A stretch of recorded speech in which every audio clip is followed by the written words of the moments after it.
जय जय जय गुरुदेव जी, दामय पारयना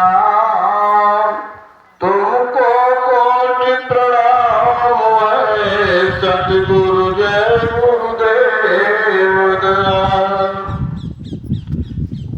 देवों में तो देव है आदि देव गुरुदेव, तुमको कोटि प्रणाम है। सतगुरु जय गुरुदेव जय गुरुदेव। मैं तन विष की तेरी गुरु अमृत की खान, शीश दिए जो गुरु में तो भी सस्ता जाम।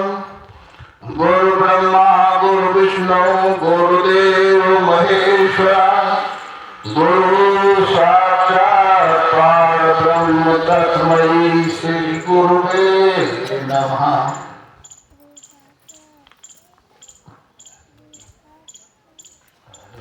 इसी श्रद्धा को आगे बढ़ाते हुए हमारे मंच पर शब्द स्वरूप में विराजमान हमारे हृदय सम्राट, रूहों के मसीहा, युग पुरुष परम पूज्य परम दयालु कोलानामी महाप्रभु बाबा जय गुरुदेव जी महाराज के चरणों में कोट कोट नमन बंधन अभिनंदन करते हुए, साथ ही साथ इस संस्था के संस्था अध्यक्ष, देश व दुनिया में वैचारिक क्रांति का बिगुल बजा रहे और इस समय हिंदुस्तान की धरती पर और अपनी मधुर वाणियों से जनमानस को ओतप्रोत करते हुए पूज्य महाराज जी के चरणों में कोट कोट नमन पेड़ा।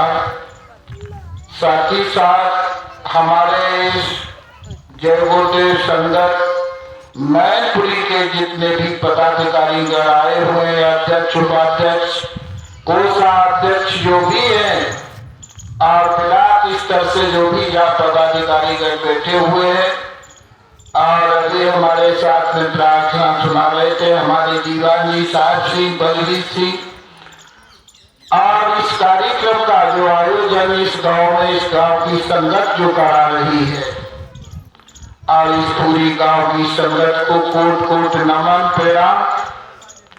साथ ही साथ हमारी जितनी माता बहन बैठी हैं और जहाँ तक मेरी आवाज पहुंच रही है, अपने अपने घरों में बैठे हो, चाहे आसमान में उड़ने वाले पक्षी हो, चाहे जानवर हो, चर में जहाँ तक मेरी आवाज पहुंच रही है, सभी को हमारा सादर जय गुरुदेव।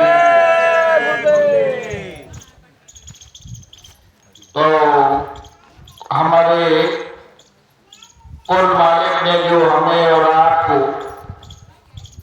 मूल मंत्र दिया और उस मूल मंत्र का जाप हम और आप अपने घरों में, नातेदार रिश्तेदारी में, अड़ोस पड़ोस में, गांव में, शहर में, कस्बे में, प्रदेश में, राष्ट्र में, सब जगह इसका उच्चारण करते हैं। उस मूल मंत्र का नाम आप लोग जानते हैं? आप लोग जानते हैं क्या है मूल मंत्र का नाम? बाबा जय गुरुदेव जी महाराज का कहना है,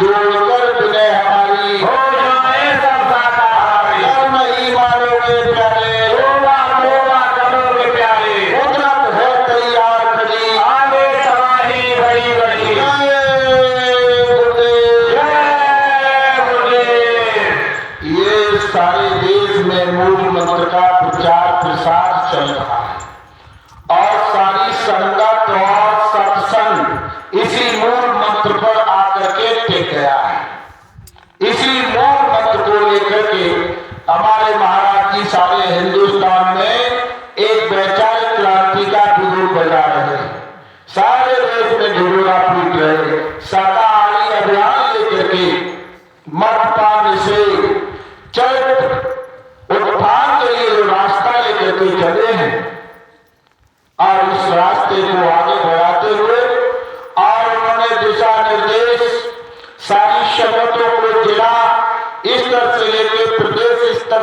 लिए राष्ट्र स्तर तक दिशा निर्देश दिए कि हम और आप अपने अपने कर्तव्य निष्ठा के साथ अपने अपने कर्म और कार्य में पारदर्शिता बनाए रखे।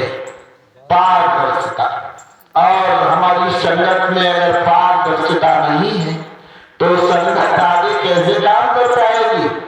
और पारदर्शिता होना हमारे व्यवहार के लिए बहुत जरूरी है।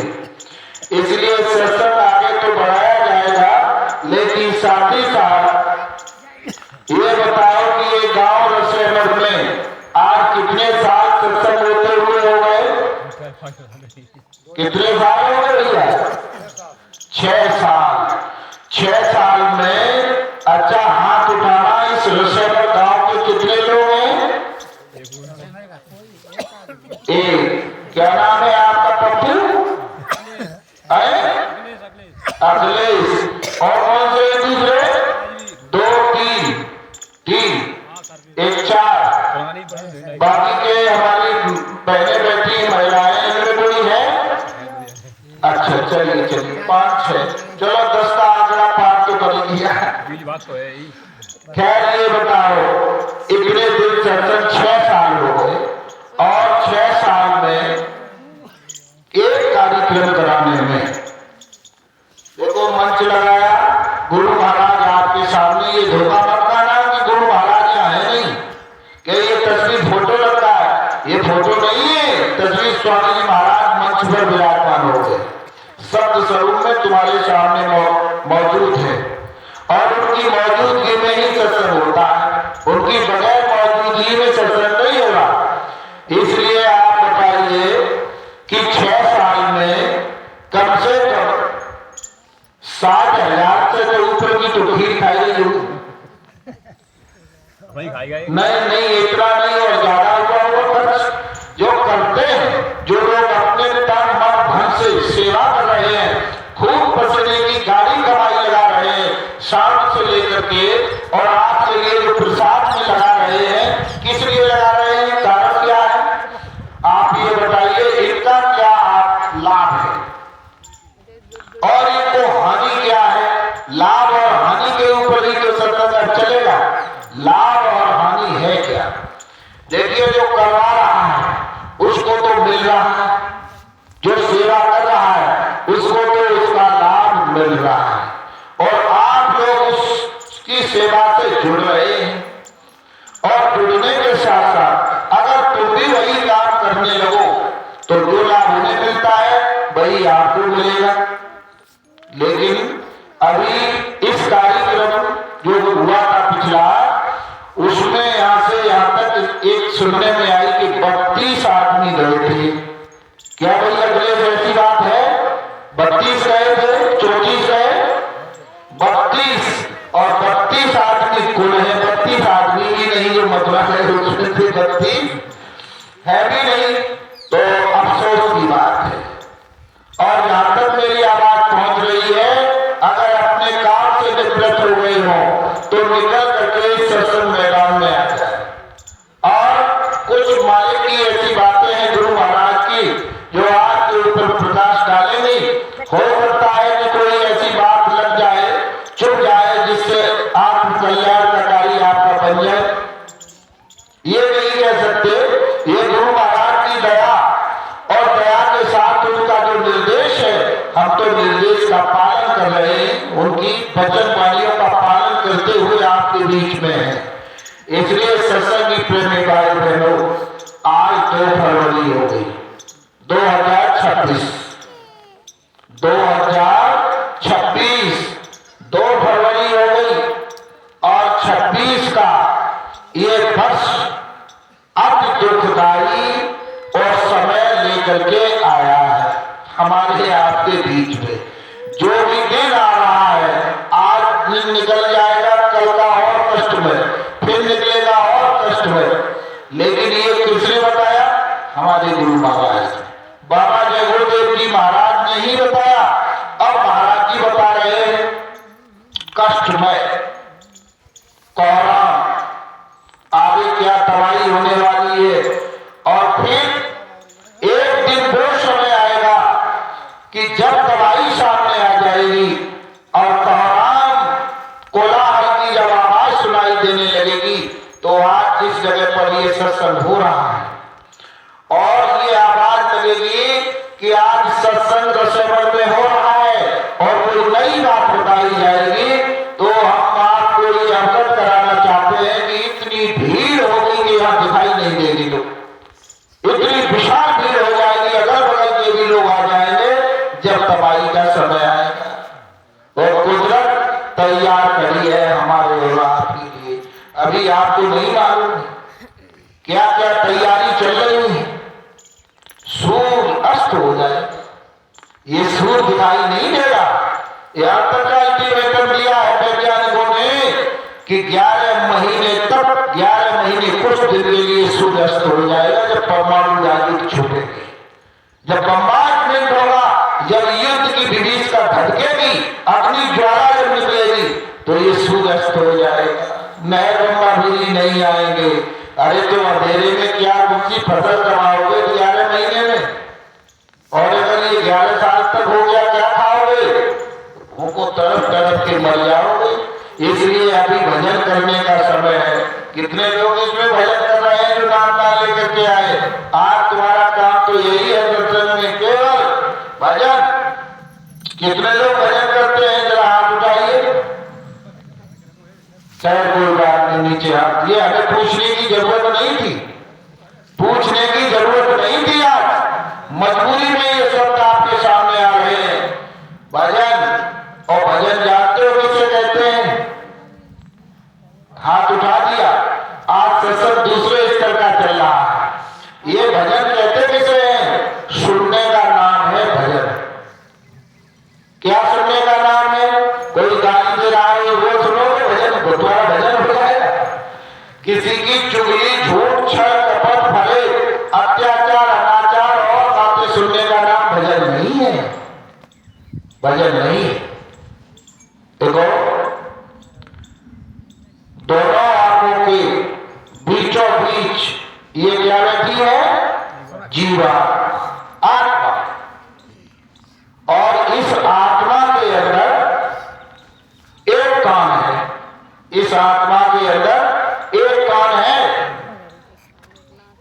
ये कान नहीं, इसके अंदर कान है। और इस कान से जब ऊंची आवाज को सुनते हैं तो बंद कर लिया जाता है। जब इसको बंद करोगे और बंद करने के बाद ऊंची आवाज इनसे नहीं, इस कान से जब सुनोगे और जब फिर सुनाई देने लगे, जब तुम्हें कोई चीज सुनाई देने लगे, आवाज आना लगे, तो समझ लेना इसी को भजन कहते हैं। यही है भजन। तो बताइए, तुमने कोई ऊंची आवाज सुनी कभी? नहीं सुनी, आज तक नहीं सुनी। केवल इतना हाथ उठा दिया, भजन करता। गाय को भजन करता, बताओ गाय को भजन करती है? भैंस को चारा डाल के आए, भजन हो गया। दवा वाले को दवा में एक नाटक सुनाता है और एक लोग मनसुख बनता है उसमें, एक नौटंकी में, तो भैंस का ही भजन करने के कैसे गाता है? यानी कहने का तात्पर्य है, सुनने का नाम है भजन। बगैर भजन के चाहे रामायण, गीता, पुराण, बाइबल, चाहे आप कुछ पढ़ लो, चाहे जितनी भागवत सुन लो, लेकिन बगैर भजन के आपकी आत्मा का उद्धार हो ही नहीं सकता। ओमा कहेंगे ये अनुभव अपना, और हर दिन भजन जगत सब सपना। बगैर भजन के आपका उद्धार और हमारा उद्धार नहीं हो सकता। इसलिए भजन करना बहुत जरूरी है। 1 घंटा टाइम आपको नहीं मिले तो आप 8 घंटा ले लो, और 8 घंटा भी टाइम नहीं मिले तो 15 मिनट समय ले लीजिए, और कम समय लो। हम ये कहते हैं आप अपने गृहस्थी का पूरा काम करो, ईमानदारी मेहनत के साथ गृहस्थी का काम करो, और गृहस्थी का काम करने के बाद जो समय आपको मिल जाए, जो समय मिल जाए, उसमें एक हाथ में रजाई, कंबल, चादर डाल करके बैठ जाइए, और बैठ करके जब बच्चे सो जाएं उसके बाद 15 मिनट का समय निकाल लो, 10 मिनट का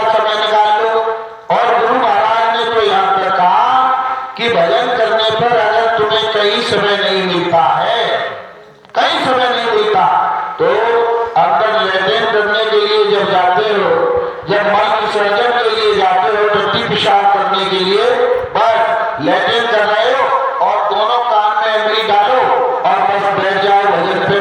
तब तो ना कोई काम, उस समय कोई काम इमरजेंसी तो नहीं है, लेकिन उस समय पर भी उसकी आवाज को सुनो। और ऐसे समय में तुम्हें समय नहीं मिलता, इस टट्टी पेशाब करने के वक्त में समय नहीं मिलता, तो एक चुल्लू भर पानी में डूब करके, और चुल्लू भर जानती चुल्लू भर पानी कैसे मरा जाता है, ये भी बाबा जी ने बताया कि चुल्लू भर पानी में मरा कैसे जाता है, ये भी मरने का भी आइडिया बताते रहेंगे। मर जाना भजन करो, उंगली में पानी ले लो, उंगली भर लो और उंगली भरने के बाद में उसमें नाक तब तक डूबे रहो जब तक तुम मर न जाओ। ये हमारे गुरु महाराज ने कहा, कोई हम मन से अपनी भाषा नहीं बोल रहे। ये बाबा जी ने कहा कि ये मानवता अमोलक और देश कीमती जो तुम्हें दिया बड़े सौभाग्य से प्राप्त हुआ।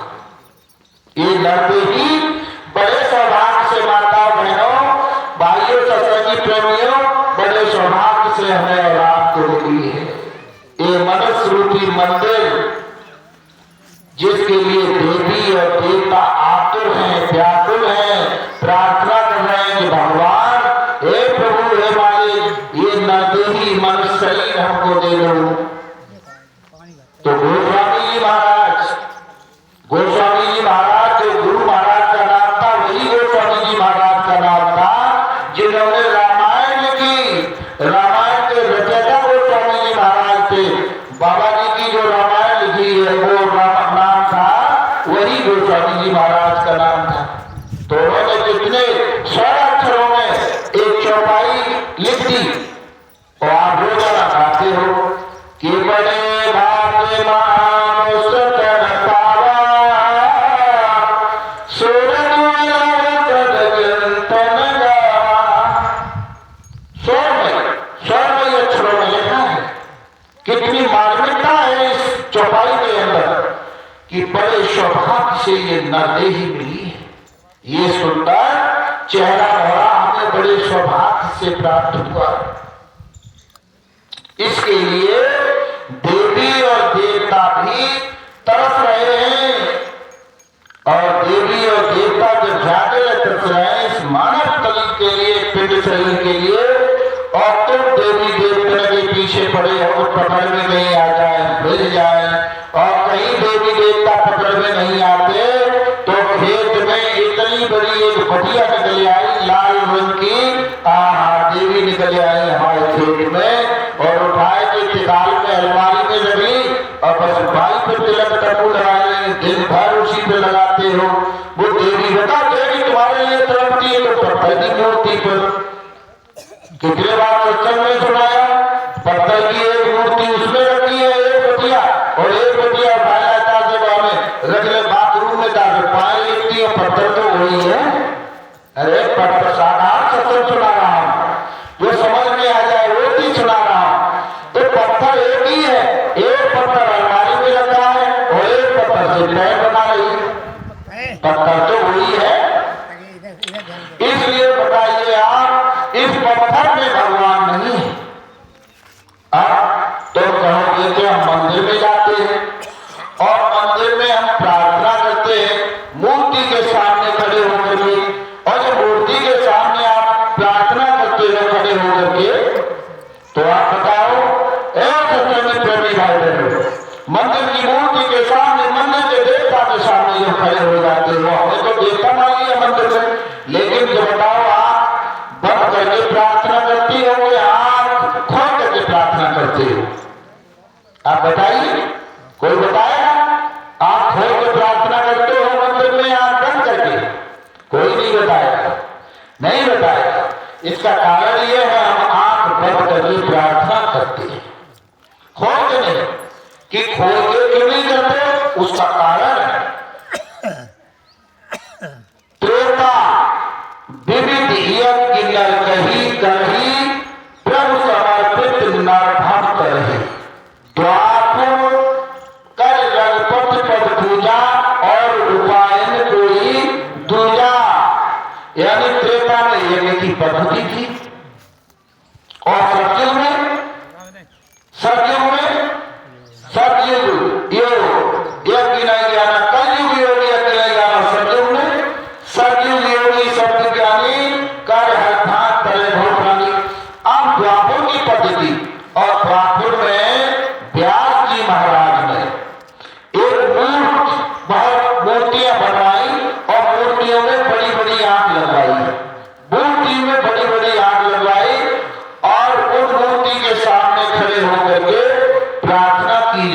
थी वही पद्धति आज भी चल रही है मंदिरों में द्वापर वाली कि उस मंदिर की मूर्ति के सामने खड़े होकर के हम पूजा करते हैं। और पूजा करते हैं तो पूजा के बाद बंद करते हो सामने खड़े हो हाथ जोड़ करके, तब तुम ये सुनाई तुम्हें देने लगता है कि ये मूर्ति बोल रही, इस मूर्ति से आवाज आ रही है।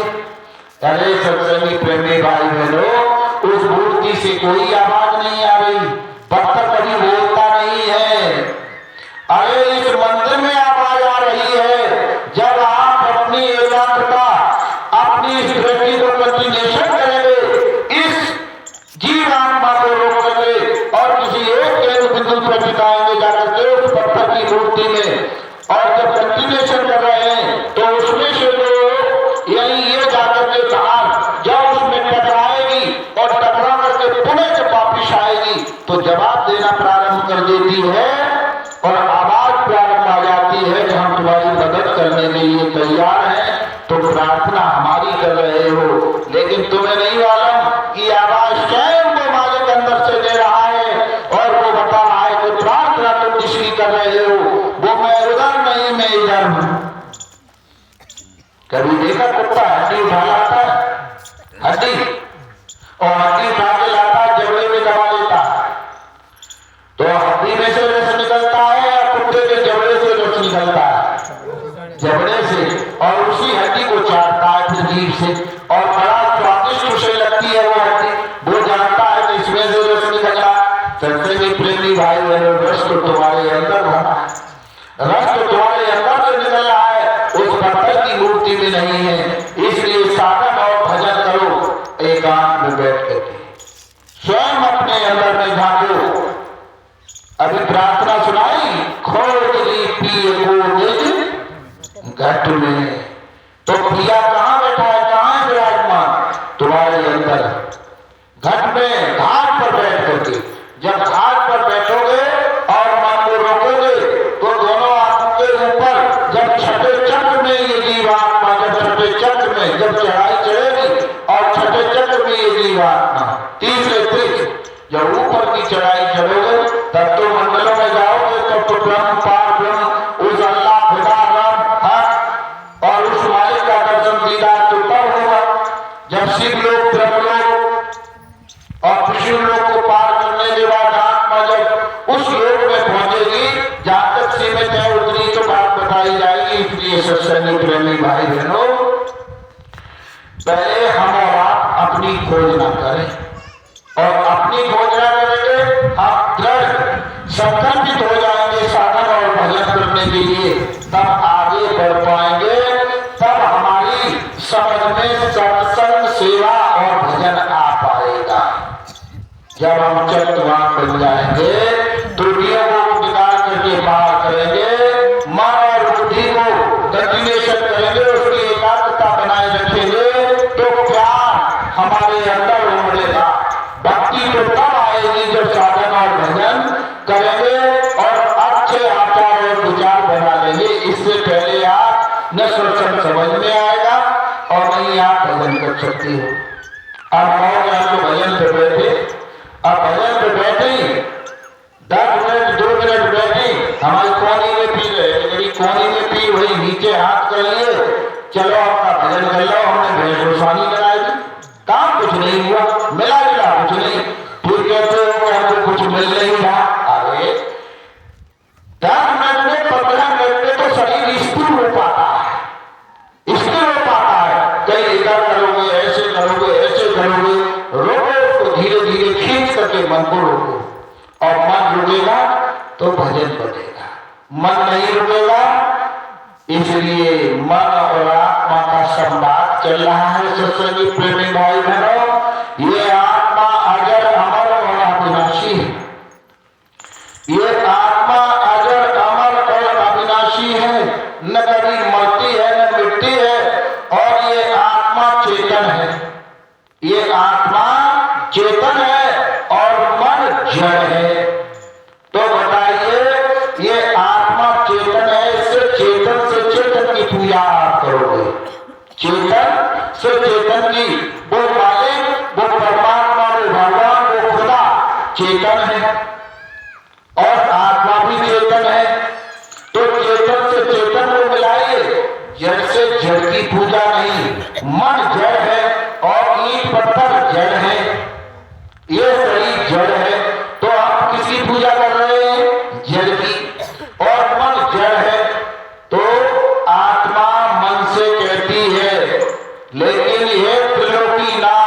ये मन 3 लोक का रचयिता है। इस मन ने 3 लोक की रचना की है, इसलिए ये काल भगवान का अंश है, अंश। इसलिए बगैर मन के आत्मा उस मालिक का दर्शन नहीं कर सकती। इसलिए आत्मा मन से कहती है, हे स्वामी तुम मेरा साथ दे दो, तुम मेरा साथ दे दो। और मैं सदियों से कितने कब युगों की तो बात छोड़ो, कितने कब बीत गए, लेकिन अभी तक मैं यहाँ आई हूँ और अभी तक मैंने अपने उस मालिक का दर्शन दीदार नहीं कर पाया और इसी जगत में भटका खा रही हूँ। इसलिए मन से प्रार्थना करती है कि हे स्वामी, हे त्रिलोकीनाथ, तुम मेरा एक बार साथ दे दो। और अगर 1 मिनट के लिए अगर मन ने साथ दे दिया तो आत्मा क्या कहती है, तुम 1 मिनट और 8 घंटा 10 मिनट 5 मिनट की तो बात छोड़ो, केवल 1 मिनट तुम मेरा साथ दे दो। ये आत्मा कह रही है मन से कि मेरा 1 मिनट साथ दे दो। और 1 मिनट अगर मन ने साथ आत्मा का दे दिया तो ये जीव आत्मा लाखों लाख योजन की रफ्तार से और उस मालिक का दर्शन दीदार करने के बाद पुनः वापस आ जाएगी। इतनी शक्ति इस आत्मा में। ऐसे कौन सा राकेश है, ऐसा कौन सा वायुयान है जिस पर बैठ करके ये आत्मा उड़ जाएगी? वो वायुयान है नाम। इसलिए नाम किसके अधीन है? इसलिए गुरु महाराज ने क्या कहा कि नाम रहित संतन आधीना और संत बिना कोई नाम न जीना। ये नाम शब्दों के अधीन है और इस नाम रूपी डोरी पर बैठ जाओगे आप तो मिनटों में जाओगे और आओगे, जाओगे और आओगे। इतनी ताकत इस राकेश में, इस नाम में है। और वो नाम कौन सा है? नाम कौन सा है? नाम का नाम क्या है? जय गुरुदेव। इस नाम में इतनी बड़ी शक्ति और ताकत है। जिन्होंने इसका परीक्षण किया है, ये अटल बिहारी वाजपेयी ने परमाणु परीक्षण प्रोग्राम में दिया था, हिंदुस्तान को आज इस लायक बना दिया। और आज वही नाम का परीक्षण परम पूज्य बाबा जय गुरुदेव जी महाराज ने किया। इस नाम का परीक्षण और परीक्षण करने के बाद इतना तेज वायुयान तैयार कर दिया इस नाम को जगा देते कि मिनटों में लाखों लाख योजन रफ्तार से सीधे मालिक के दर्शन दीदार करके पुनः वापस आ जाओ। इस नाम में इतनी ताकत है, इस नाम के सामने कोई टिक नहीं सकता। इसलिए सत्संग की प्रेमी भाई बहनों, ये मानव शरीर हमें और आपको बड़े सौभाग्य से प्राप्त हुआ। इस नरदेही को व्यर्थ में गवा दिया, व्यर्थ में चला जा रहा है। और इतने दिन हो गए इसको, कितने दिन हो गए आए हुए? सतयुग, त्रेता, द्वापर और कलयुग, ऐसे 4 युग हो गए। ये कितने हो गए? 4 युग। और सतयुग की उम्र 17,28,000 वर्ष सतयुग की। और सतयुग में भगवान राम ने जन्म लिया। सतयुग में हिरण्यकश्यप और नरसिंह अवतार आए, वामन अवतार आए। कितनी लीलाएं फैली उन्होंने, बड़े बड़े काम हुए।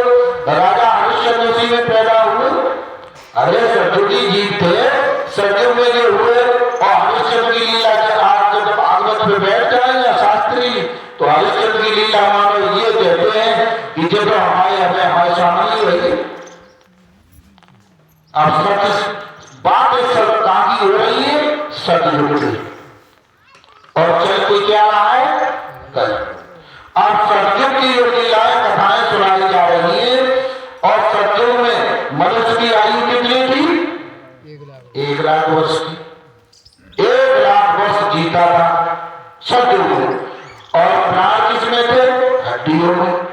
जब तक हड्डी शरीर में रहती थी तब तक प्राण रहते थे, निकलते नहीं थे। रोटी चाहे 6 महीना मत खाओ, 10 साल मत खाओ, कोई फर्क नहीं, लेकिन हड्डी बनी रहती थी तो प्राण रहते थे। अब बात सत्संग की कर रहे हो, वही सत्संग की साधना आप कर पाओगे? तो फिर सत्संग की कथाएं सुन रहे हो सत्संग की, तो सत्संग से काम तुम्हारा चलने वाला नहीं। इसलिए सत्संग समाप्त हो गया, त्रेता लग गया। त्रेता में भगवान राम ने जन्म लिया, जो अयोध्या में जन्म लिया, जिसमें भरत शत्रुघ्न लक्ष्मण और राम चार पैदा हुए राजा दशरथ के लाडले पुत्र। उन्होंने भी साधन और भजन किया, उन्होंने भी विश्वामित्र वशिष्ठ को गुरु बनाया और उन्होंने भी अपने काम किए, साधन भजन उन्होंने भी दिया और सब कुछ किया। और करने के बाद और उस समय 12,96,000 वर्ष की त्रेता की उम्र थी। कितनी उम्र? 12,96,000 वर्ष त्रेता की उम्र। और मनुष्य की आयु 10 गुना कम कर दो, कितनी रह गई?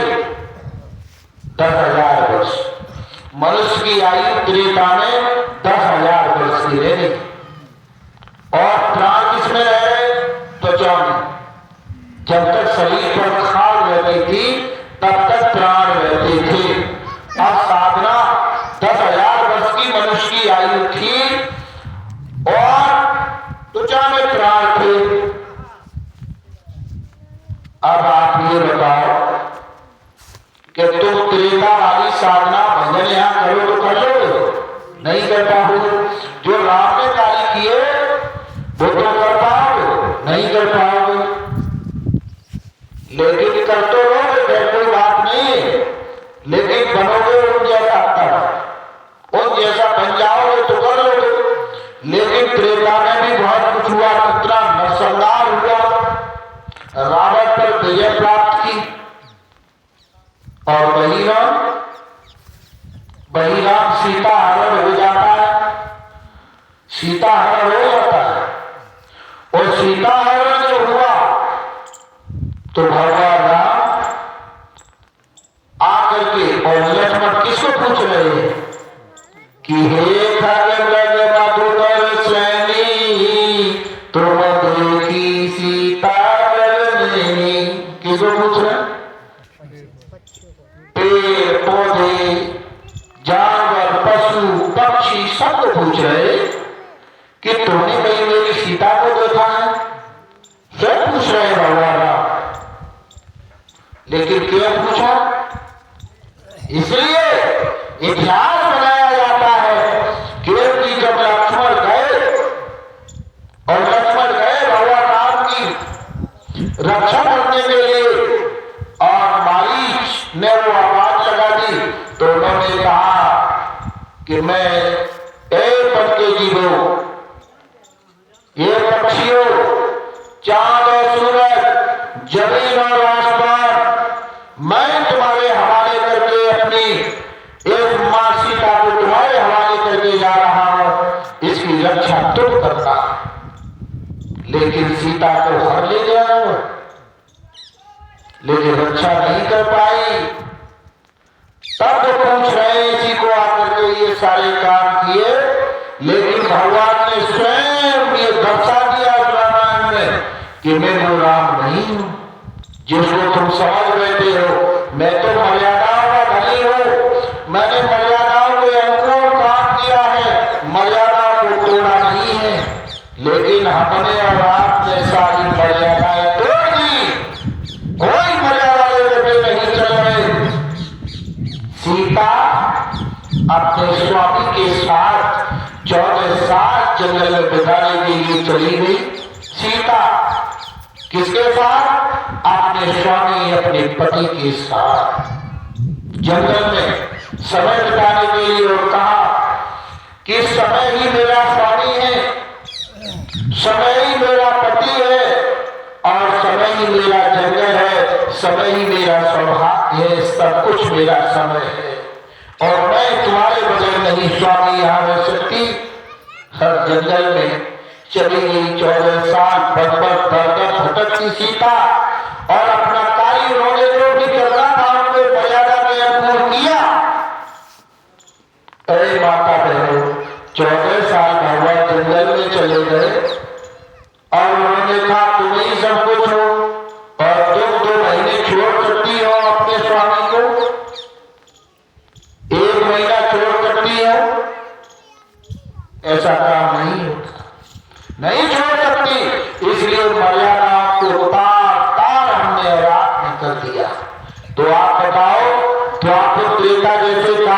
कर सकते हो?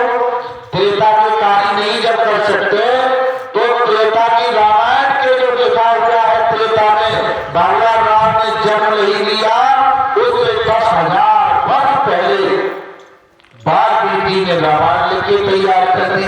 वो कौन थे? वो तो एक महान संत थे। तो संत के सामने राम टिक पाएंगे? नहीं नहीं, इसलिए गणना संत की होती है। और संत किसे कहते हैं? जिसने जीते जी अपने इस तीसरी आंख, तीसरे कान और तीसरी नाक के दरवाजे को खोल करके और छठे चक्र से पार करते हुए ऊपरी इन दो आंखों से ऊपरी आसमान को पार करते हुए और ब्रह्मांड को पार करते हुए उस मालिक का दर्शन दीदार कर लिया हो और उसका दर्शन करने के बाद पुनः आता और जाता हो, उसी को संत कहते हैं, उसी को सदगुरु कहते हैं, उसी को गुरु कहते हैं। गुरु कोई हाड़ मास का पुतला नहीं है, हाड़ मास का पुतला नहीं है। गुरु महाराज ने कई बार बताया कि गुरु हाड़ मास का पुतला नहीं है। राजा जनक भी बैठे थे और राजा जनक की परीक्षा करने के लिए श्री सुखदेव जी महाराज चले गए और सुखदेव जी महाराज से यही प्रसन्न हुआ, साक्षात हुआ और हार में अंत में गुरु बना करके ही वो वापिस आए।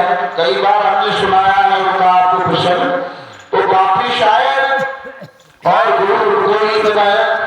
और राजा जनक ने जब गुरु अपने बनाए तो अष्टावक्र जी ने उनको शिक्षा दे दी और दूतों में बैठा दिया जाकर के रोज रात की सब भगवान बना दिया। ये सब होता है भजन में। मान मर्दन करना पड़ता है। मान जिसका नहीं उसका सम्मान क्या होगा, जिसका सम्मान नहीं उसका मान क्या होगा।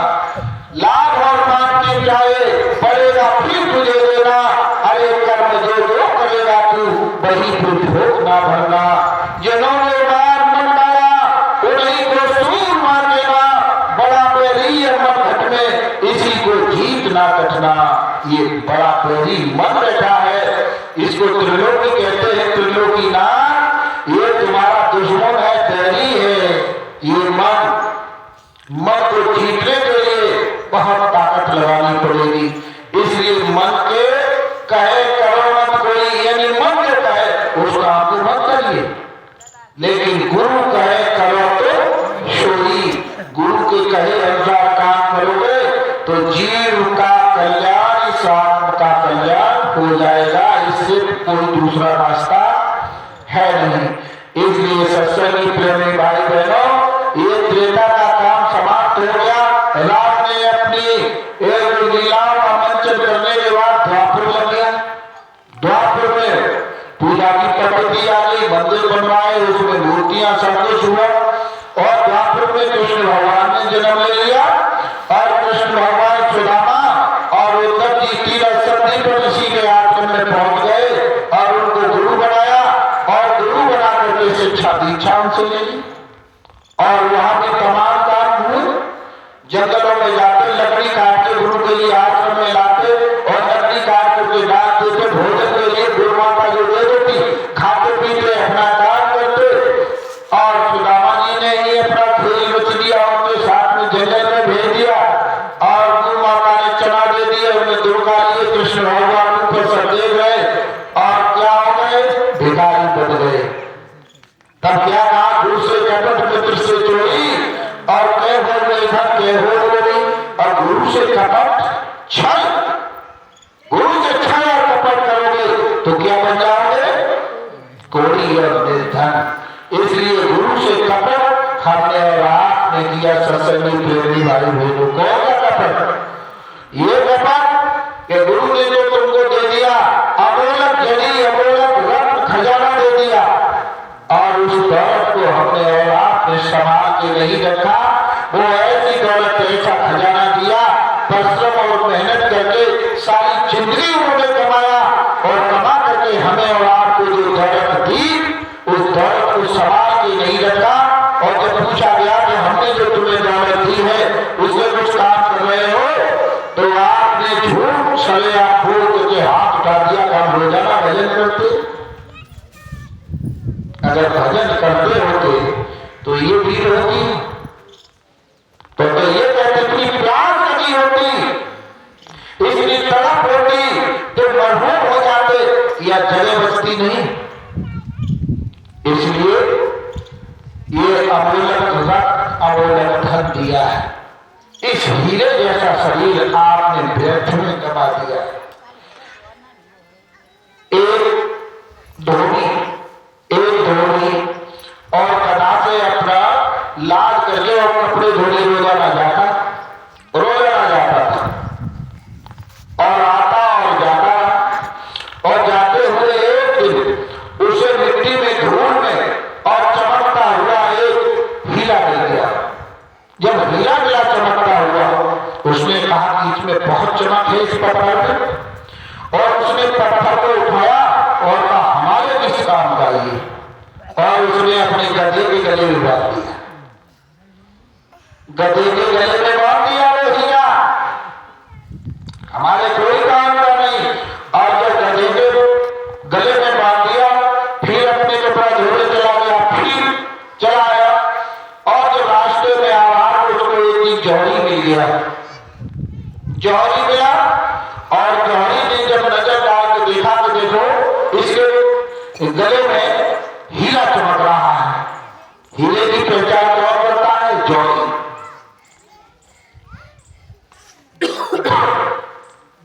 जौहरी जानता, लेकिन उसने तो पत्थर की कीमत नहीं जानी। जौहरी पास में गया, भैया जौहरी जरा मेरी बात को सुनो, ये तुम्हारे गधे के गले में क्या बना है? कि हमें क्या मालूम क्या बना, हमें तो मिला हो पत्थर, हमने बांध दिया। और पत्थर बांध दिया तो उन्होंने कहा कि इसकी कीमत बताओ, ये मुझे दे दो। मैंने कहा तुम्हारे काम आ जाए तो तुम ले लो इसको। और जौहरी ने कहा कि जरा इसको खोल के लाओ। पत्थर को उसको उस हीरे को खोल करके जब लाए तो उसकी मुट्ठी में था घोड़ी की। जौहरी कहने लगा भैया जौहरी इसकी क्या कीमत लोगे आप, क्या कीमत है? उसने कहा भैया हमें तो कीमत पत्थर की जो तुम समझो वो दे दो, जो तुम्हारी इच्छा हो चीज दे दीजिए हमें।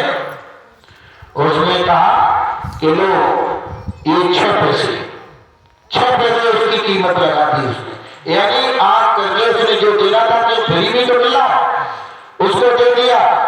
देने के बाद में धोबी ने कहा 6 पैसे हमें तो ये पत्थर तोड़ो।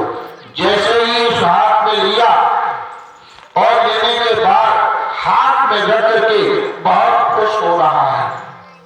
जौहरी बहुत खुश हो रहा है और कहने लगा आज हमने इस धोबी को मूर्ख बनाया और 6 पैसे में हमने ले लिया इतना बड़ा हीरा।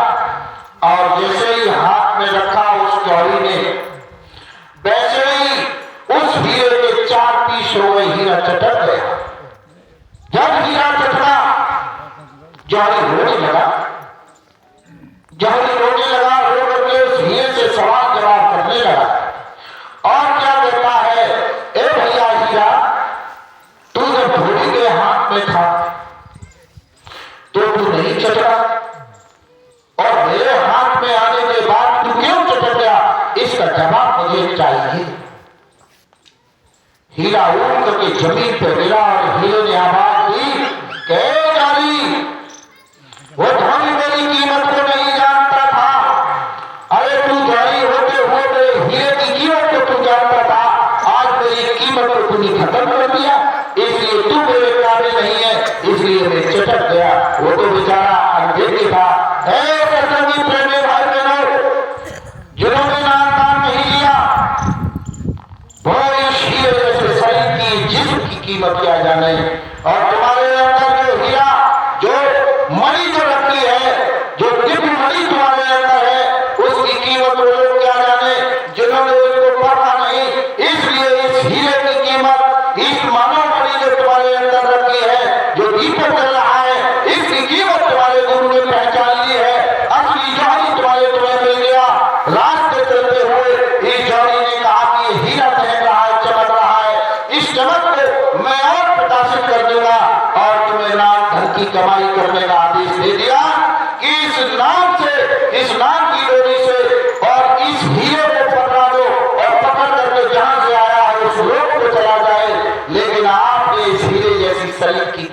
कीमत नहीं जानी। इसलिए सत्संगी प्रेमी भाई बहनों, आपने ही जैसा शरीर व्यर्थ में गवा दिया। अरे रामायण पढ़ो, गीता पढ़ो, कुरान पढ़ो, चाहे बाइबल पढ़ो, चाहे सब नाम का फकीर पैगंबर के सानिध्य में जाओ, जब तक नाम नहीं मिलेगा और जब तक आपको नाम दोरी कि जो आपको गुरु महाराज की दी हुई उस शक्ति को आप नहीं पढ़ोगे, तब तक तुम्हारी आत्मा का कल्याण होने वाला नहीं है। चाहे कितनी भागवत सुन लो, अरे भागवत सुनोगे जब तुम्हारे भाव परिवर्तित नहीं हुए, भाव तुम्हारे बदले नहीं, भाव गतिशील नहीं हुए, गतिमान नहीं हुए, तो भागवत सुनने से तुम्हारा क्या फायदा है। भागवत 4 अक्षर से बनी है, कई बार मैंने सत्संग में सुनाया। भा से भक्ति, गा से ज्ञान, बा से वैराग, ता से तपस्या और त्याग। 4 अक्षर है और 4 अक्षर का समावेश भागवत में, और 4 अक्षर का ही विमोचन किया नीम साल में 58,000 ऋषियों ने, और विमोचन करने के बाद, मंत्रणा करने के बाद पंच भागवत का आधारशिला रखी गई, भागवत तैयार की गई। क्या भक्ति से भक्ति उत्पन्न होगी, पहले अक्षर से भक्ति से ज्ञान पैदा हो जाएगा, ज्ञान से वैराग पैदा हो जाएगा, और वैराग से आप त्याग और तपस्या कर सकते हैं, इसके अलावा कोई रास्ता नहीं। तो सत्संगी प्रेमी भाई बहनों, बताइए, भागवत सुनने के लिए जाते हो और भागवत मंच पर मंचासीन होकर शास्त्रार्थ करने वाले श्री सुखदेव जी महाराज राजा परीक्षित को कथा सुनाए, परीक्षित जी बैठे सुखदेव जी महाराज या बैठ जाते हैं, बड़े बड़े बाल रखा के आते हैं, एक बोतल ठेला पर पी के आते हैं, और बैठ करके हारमोनियम बाजा इधर से इधर घूमेगा, इधर से इधर ढोलक और बाजे और संगीत कला का नृत्य डांस होता है। तब हमारी माता नाचती है, बड़े बड़े रसीले गाने सुना करके। ये भागवत की कलाएं तुम्हारे सामने चलती है, तो बताओ, नाचने से, गाने से या हारमोनियम बजाने से, संगीत कला करने से क्या तुम्हारी आत्मा का कल्याण हो जाएगा? नहीं होगा। इसलिए महात्मा क्या कहते हैं कि बिना सत्संग विवेक न होई, राम के पाठ सुलभ सोई। बगैर सत्संग के विवेक पैदा नहीं होता।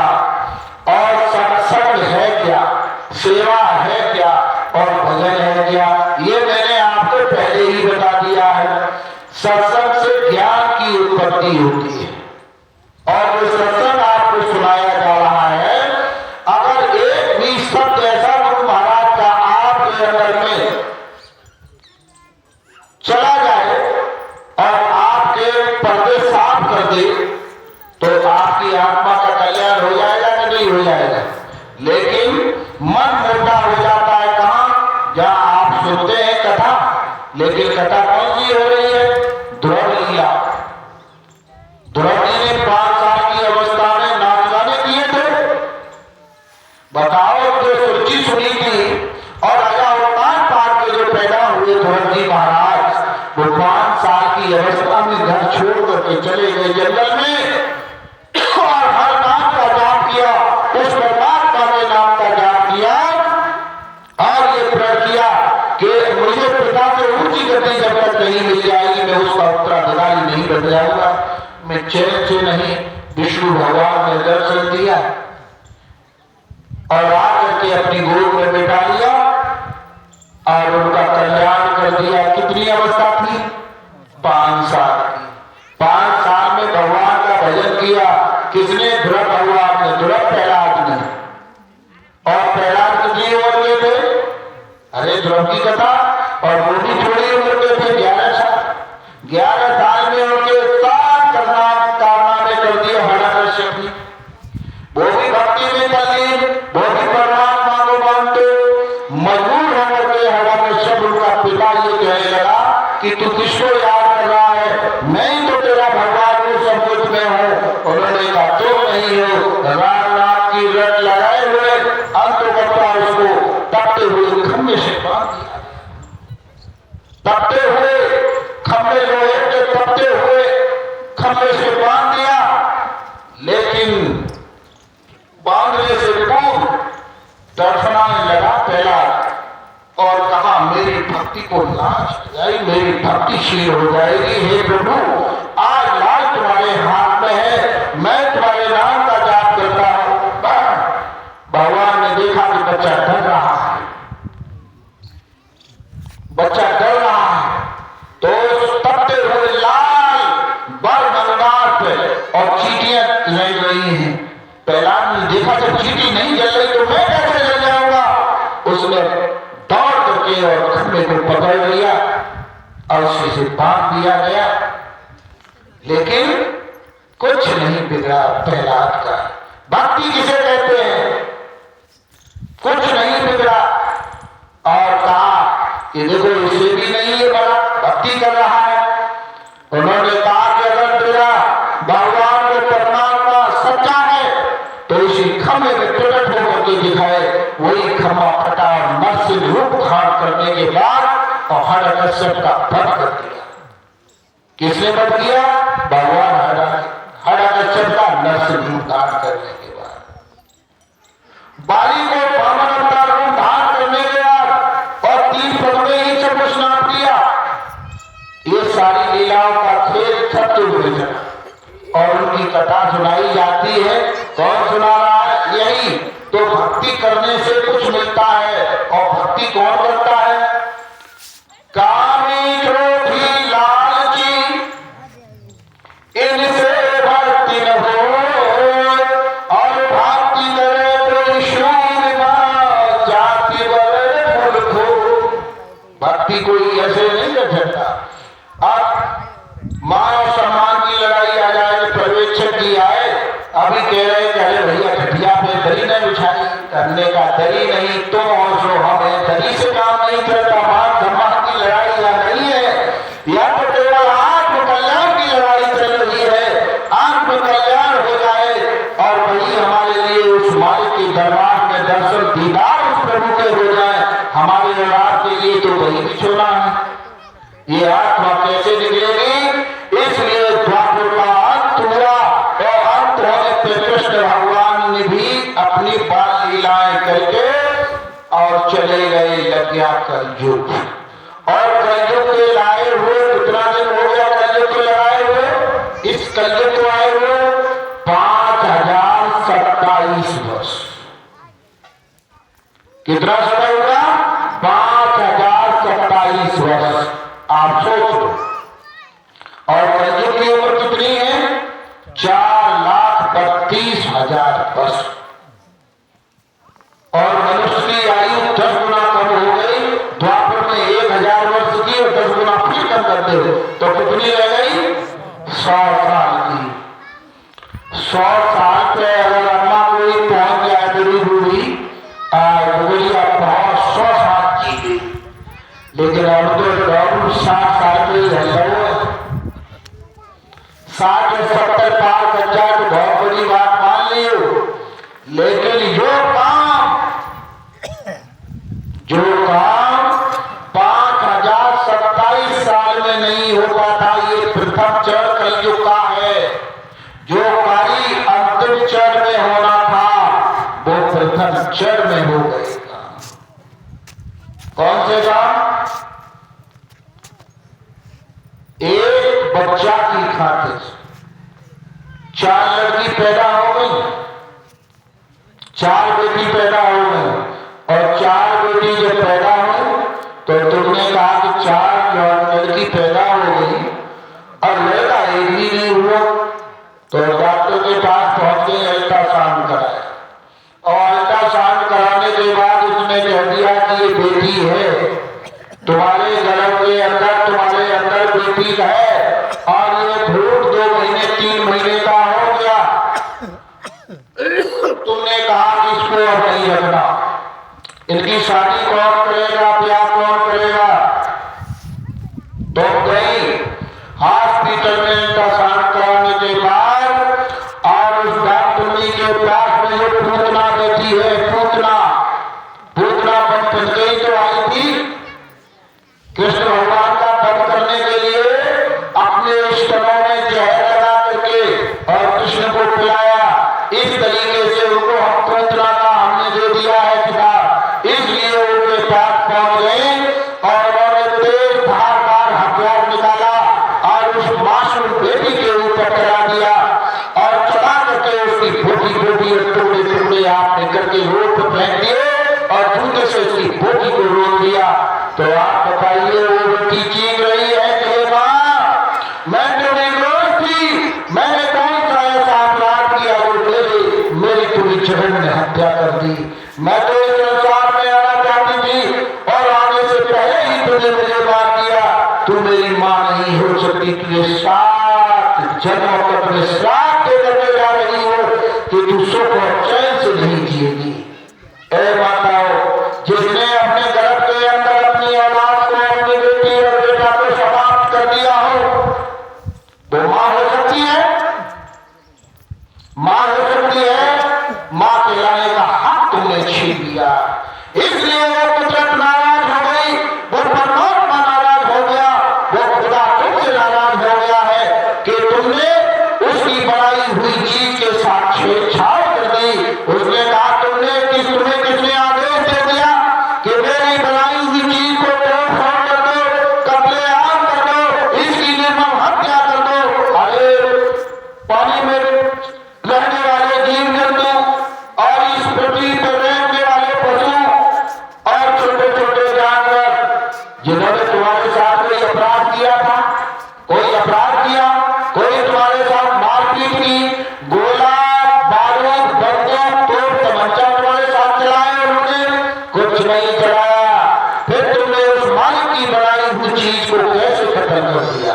ये तुम्हारा अधिकार नहीं था, ये मनुष्य का अधिकार नहीं था, उस परमात्मा के अधिकार को तुमने छीन लिया है, इसलिए तुम्हें सख्त से सख्त सजा मिलेगी, तुम बख्शे नहीं जाओगे। इसलिए सत्संगी प्रेमी भाइयों ने जीवों पर गया, जीवों पर गया करो।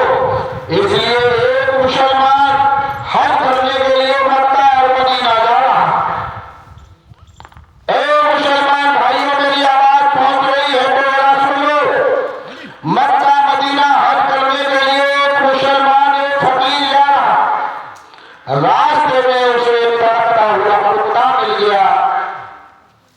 कुत्ता तड़पता हुआ मिला, एक जंगल में पड़ा हुआ। उस फकीर ने देखा कि इस कुत्ते का यहाँ पर कोई नहीं है, तला रहा है, पड़ा हुआ है, इसको कोई दवा देने वाला नहीं। और उस कुत्ते को उसने उठाया और कुत्ते को उठा करके ले गया और ले जाकर के एक शेर के हवाले कर दिया और प्रार्थना किया कि हे शेर जी, जितना पैसा इसकी दवा में खर्च होगा उतना पैसा मैं लौट करके आऊंगा और मैं हज को जा रहा हूं, तुम इसकी हिफाजत करना, इसकी रक्षा करना। उस शेर से कहा, शेर ने भी वायदा कर दिया कि जाओ फकीर और मैं तुम्हारे इस कुत्ते की हिफाजत करूंगा। और रास्ते में चला गया और उसको ठंडी लगी, गर्मी लगी, पेड़ के नीचे लेट गया, सो गया। सोने में वो फकीर, उसके कानों में आवाज आई, उस मालिक की ऊपर से आवाज उतरी, वो शब्द उतरा, वो गहरी आवाज, रूहानी आवाज उतरी, वो कलमा वो आयत उसके कान में गूंजने लगी। और कहे फकीर, तू हज करने के लिए आया है, तेरा हज मैंने कबूल कर लिया कि तूने मेरे एक जीव की रक्षा की है, इसलिए तेरे हज को मैंने कबूल कर लिया। तू अब हज को आए या ना आए, लेकिन तेरा हज मैंने कबूल कर लिया। जय मुझे ऐसे सभी प्रेमी भाई हैं, एक जीव की रक्षा करने पर वो खुदा के परमात्मा ये स्वीकार कर लेता है कि मैंने तुम्हारी इस प्रार्थना को कबूल कर लिया और तुम सरेआम उस प्रार्थना को छोड़ करके कत्लेआम पर कत्लेआम किए जा रहे हो, इसलिए गुनाहों की माफी अब मिलने वाली नहीं है। अगर गुनाहों की माफी अगर लेना चाहते हो तो सब महात्मा के फकीर और पैगंबरों के अधीन आपको होना पड़ेगा, इनकी बातों को आपको मानना पड़ेगा। अगर इनकी बातों को नहीं मानोगे तो आपको कभी भी मोहलत नहीं मिल सकती। इसलिए महात्माओं ने कहा कि आगे बहुत बड़ा समय खड़ा आ रहा है, बहुत समय खड़ा आ रहा है जिसकी तुमने कल्पना नहीं की होगी, जिसको तुमने अपने दिल और दिमाग में भी कभी नहीं सोचा होगा। अपने सामने इतना बड़ा कोहराम पड़ेगा, कोहराम, कोलाहल, महामारी, बीमारी, अकाल और भूकंप, अभी आपने देखा, आप मोबाइल चलाते हैं, अभी पूर्वी क्षेत्र में और इतना बड़ा ज्वालामुखी का विस्फोट हुआ है, ज्वालामुखी का। और मैं कई बार सत्संगों में ये चीज सुनाई है कि ये पृथ्वी पंचभौतिक शरीर, ये मानव तन जो मिला, ये हमें और आपको मिला। पृथ्वी, जल, अग्नि, वायु और आकाश, कितने तत्व का है? 5 तत्व का ये पिंड शरीर है। और 5 तत्व का ये पिंजरा मिला है, उसी में से एक तत्व ये पृथ्वी है। ये पृथ्वी एक तत्व है और तुम 5 तत्व से मिले हो। और ये जल और पृथ्वी तत्व से थोड़ी सी बनी हुई है। आप बताइए, ये पृथ्वी चीख रही है, तड़प रही है, और ये मां, इसको क्या कहते हैं? पृथ्वी को क्या कहते हैं? और इस हिंदुस्तान को क्या कहते हैं? भारत माता। क्या कभी रूस माता का है कि अमेरिका माता का है, इंग्लैंड माता का, चीन माता का? कई ने कहा, लेकिन इसी को भारत माता कहता है। इसका बहुत बड़ा गुण गहरे छिपा हुआ है, क्योंकि रामकृष्ण, ईसा, मोहम्मद, पंडित, दादो, मीरा, नानक, रैदास, जोड़े हुए संत, महात्मा, फकीर, पैगंबर इस भारत भूमि पर अवतरित हुए, इसलिए इसका नाम भारत माता हो गया। ये कोई छोटी मोटा काम नहीं है। इसलिए ये तुम्हारी मां तड़प रही है। और मां जब तड़पती है, जब उसकी औलाद नाकाम निकल जाए, लेकिन निकम्मी निकल जाए, तो मां रोती है कि अब तो हमारी औलाद ने बिल्कुल बर्बाद कर दिया। इसलिए इस मां के गर्भ में हम और आप सब पले पोसे बड़े हुए और बड़े होने के, और इसी अपनी मां के ऊपर अनर्गलकारी करने लगे। कौन से अनर्गल? एक तो हमने अभी आपको बताया कि उसमें धारदार हथियार तुमने चलाया, बेटी का कत्लेआम कर दिया। नंबर 2, इसी भूमि पर, इसी धराधाम पर, ये बहुत बड़ा धाम है। कई धामों में आप जाते, 4 धाम आनंद के फेरे, यानी ये पृथ्वी धाम है, ये भूमि, ये धराधाम है। इसलिए धाम पर सबसे पहले अनर्गलकारी आपने किया। इसी के साथ साथ सत्संगी प्रेमी भाई बहनों, मां और बेटे के रिश्ते अवैध हो गए। नंबर पर, मां और बेटे के रिश्ते तार तार हो गए, बहन और भाई के रिश्ते तार तार हो गए, बहू ससुर के रिश्ते तार तार हो गए। ये अधर्म की लीला हो गई शुरू। धर्म और अधर्म के युद्ध में ये बीच में दबेड़ा खड़ा हो गया। इसलिए ये पृथ्वी अब क्या हो गया? अधर्म से ओत-प्रोत हो गई।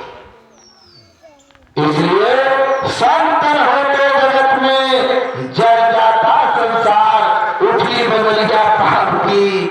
आपने सब चीज सुनी है, इसलिए ये पाप से बोझिल हो गई है ये पृथ्वी। क्योंकि ये काम जो कभी नहीं होने थे, ये तो कलयुग के अंतिम चरण में होना था।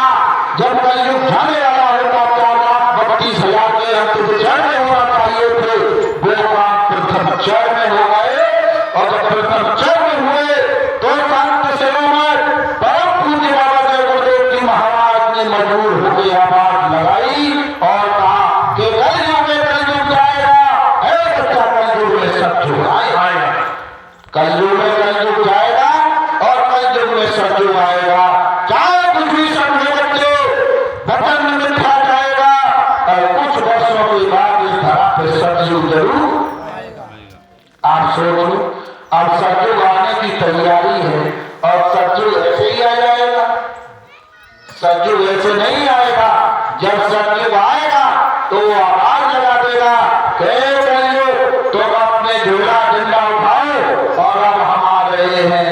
तो कलयुग जाएगा और सतयुग आएगा और दोनों युगों की शक्ति होगी। बीच में जो बच्चा फंस जाएगा उसका कचूमर निकल जाएगा।